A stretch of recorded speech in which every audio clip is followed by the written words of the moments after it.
किसी पूर्वज ने अच्छे कर्म किए होंगे, उन पूर्वजों के प्रारब्ध से हमारा ऐसा आज संयोग बना है कि हम सभी लोगों को भागवत कथा श्रवण करने के लिए यहाँ पे इकट्ठा हुए हैं। भाग्योदयेन बहुजन्म समर्जितेन सत्संगमं च लभते पुरुषो यदा वै।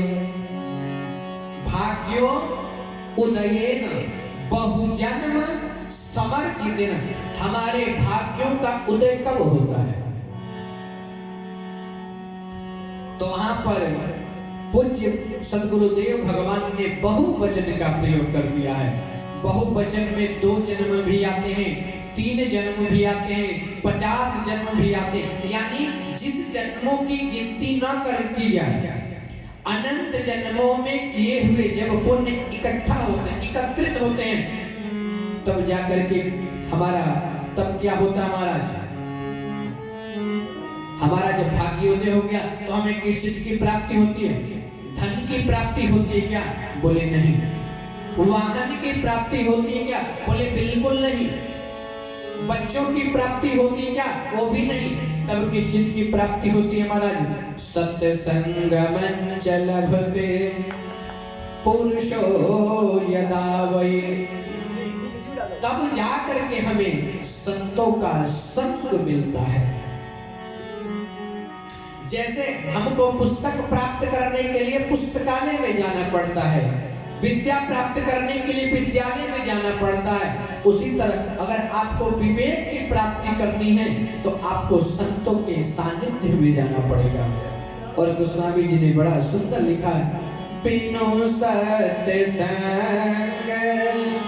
विवेक न होई, बिनु सत्संग विवेक न होई, राम कृपा बिनु सुलभ न सोई, राम कृपा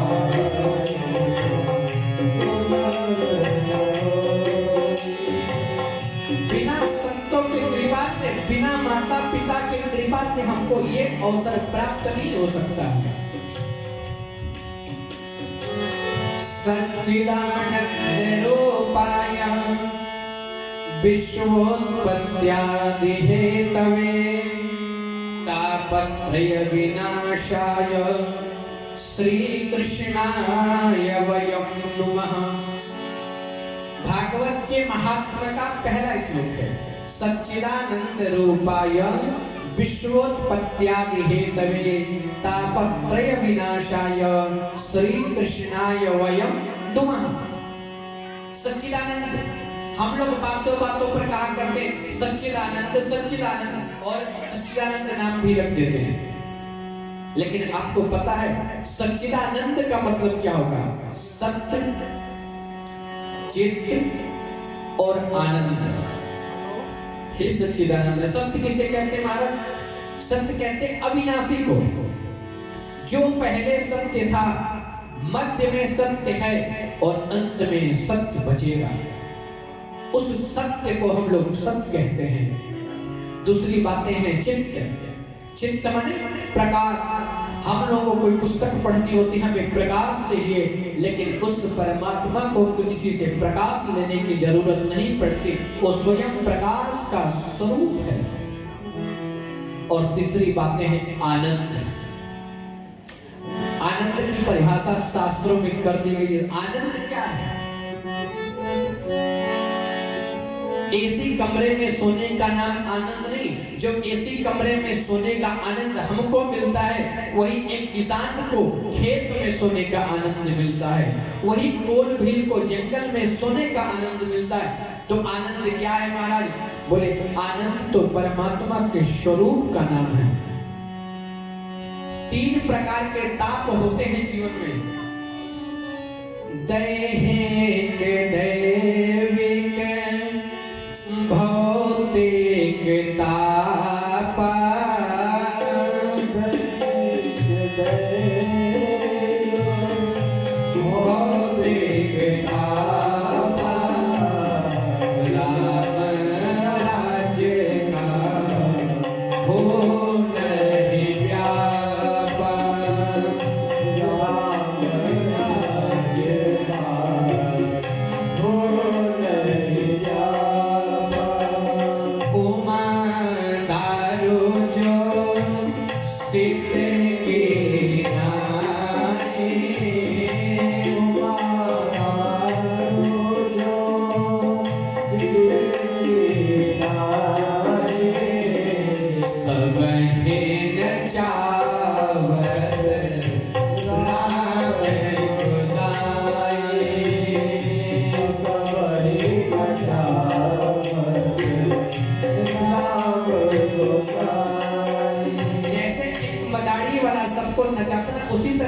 कहते देखें तुम कितना बड़ा खिलाड़ी है, लेकिन जिस दिन हम लोग जा करके भगवान के सामने हाथ जोड़ करके शरणागति कर लेते हैं ना, तब भगवान क्षमा भी कर देता है। अगर हम लोग जब तक अपने अंदर गुमान में रहते हैं तो हम लोग 3 तरह से दुखी रहते हैं। पहला, कोई तन दुखी, कोई मन दुखी, कोई धन बिन रहते उदास, थोड़े थोड़े सब दुखी, सुखी राम के दास। कोई तन से दुखी है, भगवान ने खूब उसको दे दिया है, लेकिन शरीर में इतना रोग है, उसको बोल दो महाराज थोड़ा सा पूरी खा लो, तो बोले महाराज अगर थोड़ा घी भी खा लूंगा ना तो ब्लड प्रेशर हाई हो जाएगा। खूब पैसा है लेकिन अशांति है, शरीर में रोग है। कोई तन दुखी, कोई मन दुखी। बड़ी बड़ी कंपनियां चलती हैं तो कभी बेटा नहीं सुनता तो कभी बेटी नहीं सुनती। कोई मन से दुखी है, कोई धन बिन रहते उदास। बेचारा दिन भर मजदूरी करता है, मजदूरी करके जो उसे प्राप्त होते हैं 500-600 रुपए, उसमें कमरे का किराया देना, बच्चों को पढ़ाना लिखाना खर्चा करके वो खत्म कर देता है। इस संसार में कौन सुखी है? सभी लोग इकट्ठा होकर के गए कबीरदास जी महाराज के पास। बोले महाराज आपने तो बहुत प्रसन्न रहते, क्या बात है? इस संसार में सबसे बड़ा सुखी कौन है आप बताओ ना। कबीरदास जी बोले अगर मेरा पर्सनल अनुभव मानोगे तो इस संसार में कोई सुखी नहीं है। कबीरा सब जग निर्धना, सब निर्धन है। कोई बेटा के लिए निर्धन है, कोई धन के लिए निर्धन है, कोई खेत के लिए निर्धन है, कोई पत्नी के लिए निर्धन है, तो कोई विद्या के लिए निर्धन है, तो कोई किसी न किसी कारण के लिए कोई परेशान है। कबीरा सब जग निर्धना, धनवंता नहीं कोई, धनवंता सोई जानिए। धनवंता उसी को जानिए, जागो राम नाम धन हो। इस संसार में तो वही सुखी है जिसके पास मेरे राम कृष्ण के नाम का धन है। अगर कोई व्यक्ति जीवन में खूब दुखी हो, अगर जो व्यक्ति अपने जीवन में हरे राम राम राम हरे हरे, हरे कृष्ण कृष्ण कृष्ण हरे हरे, इस मंत्र का 1.25 करोड़ जप कर लेता है, उसको जीवन में मास्टर साहब कभी हॉस्पिटल जाने की जरूरत नहीं पड़ती है। जो व्यक्ति अपने जीवन में 2.25 करोड़ राम नाम मंत्र का जप कर लेता है, उसको कहीं बाहर जाने की जरूरत नहीं पड़ती। उसके घर में लक्ष्मी स्वयं कुंडली मार के बैठ जाती है।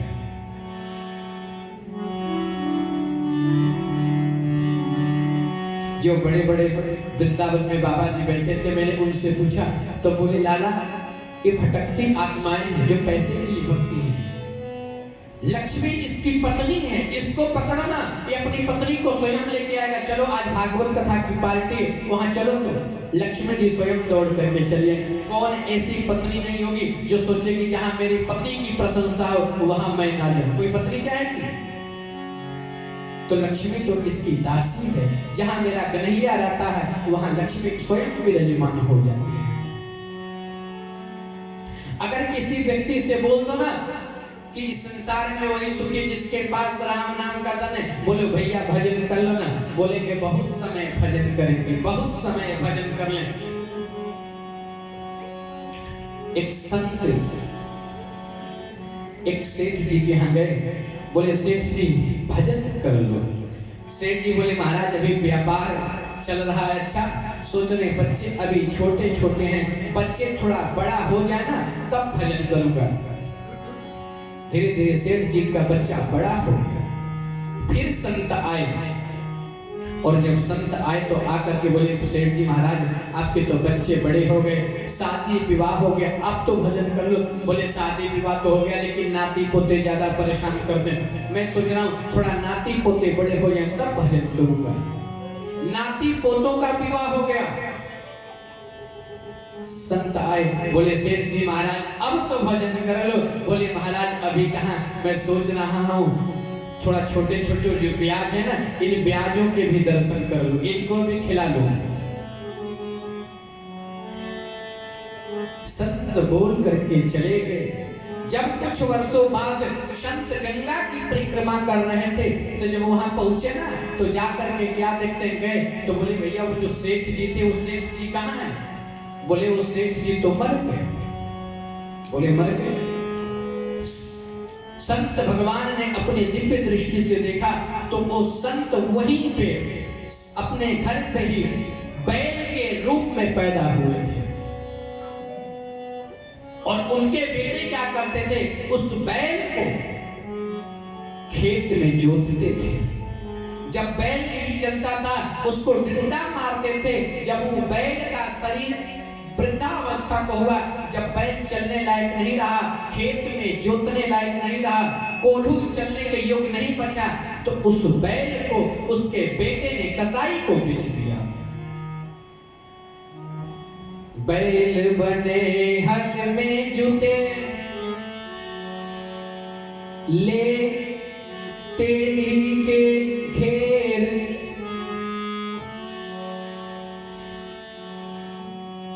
और जानते क्या हुआ?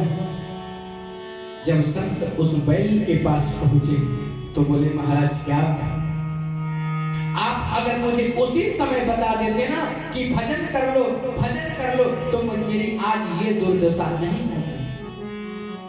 ये हमारा जो मनुष्य का जन्म मिला है ये भोजन करने के लिए नहीं मिला है।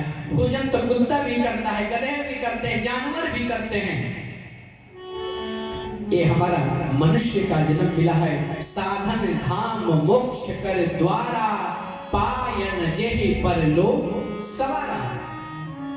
अगर किसी से बोले भैया भजन कर लो, बोले बाद में करेंगे, तो एक ब्रज के संत थे, उन्होंने बड़ा सुंदर बोला है कि जो इस भरी जवानी में भजन नहीं करता ना उसको चुल्लू भर पानी में डूब करके मर जाना चाहिए।